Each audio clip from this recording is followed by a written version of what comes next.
নমস্কার বন্ধুরা, আজকে আমি বিট দিয়ে একদম নতুন ইউনিক একটা রেসিপি শেয়ার করছি।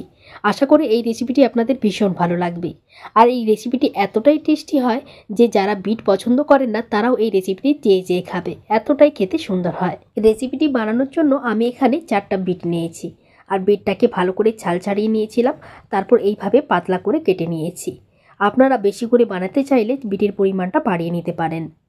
এইবার একটা কড়াই গ্যাসের মধ্যে বসিয়ে দিয়ে পরিমাণ মতো জল দিয়ে দিতে হবে। আর কেটে রাখা বিটগুলোকে আমি কড়াইয়ের মধ্যে দিয়ে দিচ্ছি। সঙ্গে দিয়ে দিচ্ছি 2টো কাঁচা লঙ্কা। ঝাল অনুযায়ী কাঁচা লঙ্কাটা আপনারা এখানে ব্যবহার করবেন।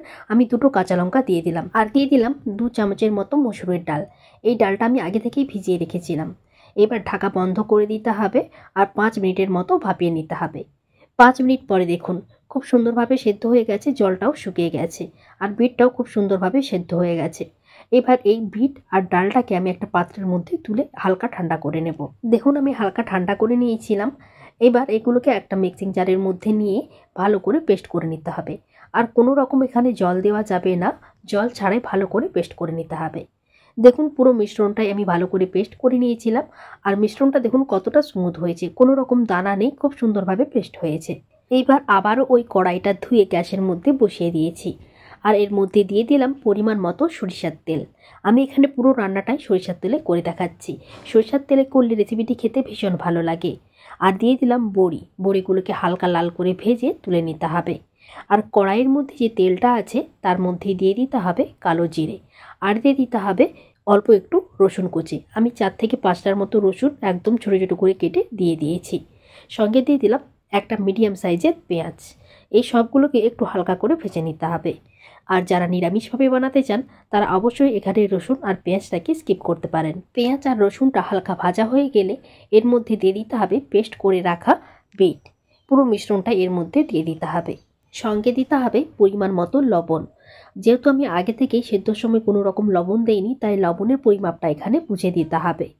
আবারও সব কিছুকে একসঙ্গে ভালো করে মিশিয়ে নিতে হবে। গ্যাসের ফ্লেমটা এই সময় হাইতে রাখতে হবে। হাইতে রেখে বিটটাকে ভালো করে শুকিয়ে নিতে হবে, মানে বিটের মধ্যে এক্সট্রা জলটাকে ভালো করে শুকিয়ে নিতে হবে। দেখুন আমি বিটটাকে ভালো করে শুকিয়ে নিয়েছি। এখন এর মধ্যে দিয়ে দিতে হবে কুচিয়ে রাখা ধনেপাতা। ধনেপাতা দিলে এর ফ্লেভারটা ভীষণ ভালো আসে, অবশ্যই দেওয়ার চেষ্টা করবেন। ধনেপাতাটাও ভালো করে বিটের মধ্যে মিশিয়ে নিতে হবে। আর এর মধ্যে দিয়ে দিতে হবে বড়ি, মানে যে বড়িটা আমি আগে থেকে ভেজে রেখেছিলাম সেই বড়িটা এভাবে গুঁড়ো করে দিয়ে দিতে হবে।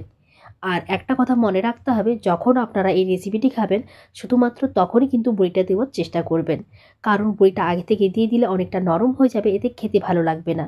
আর খাওয়ার সঙ্গে সঙ্গে বড়িটা মাখালে বড়িটা অনেকটা মোচমোচে থাকবে, খেতে ভালো লাগবে। অল্প একটু কাঁচা সরিষার তেলও এর মধ্যে অ্যাড করে দিচ্ছি। গ্যাসের ফ্লেমটা বন্ধ করে দিচ্ছি।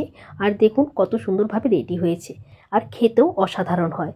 আমি একটা প্লেটের মধ্যে তুলে নিচ্ছি আর অল্প একটু কাঁচা সরিষার তেল উপর দিয়ে ছড়িয়ে ভালো করে পরিবেশন করে নিচ্ছি। এইভাবে বিটের রেসিপিটি বাড়িতে একবার বানিয়ে দেখবেন, খেতে এতটাই মজার হয় যে সবাই চেয়ে চেয়ে খাবে। আর একবার বাড়িতে না বানালে আপনারা এর স্বাদ বুঝতে পারবেন না। তো আজকের মতো ভিডিওটি আমি এখানে শেষ করছি। সবাই ভালো থাকবেন, সুস্থ থাকবেন। সবার সঙ্গে দেখা হচ্ছে আবারও অন্য কোনো নতুন রেসিপি নিয়ে।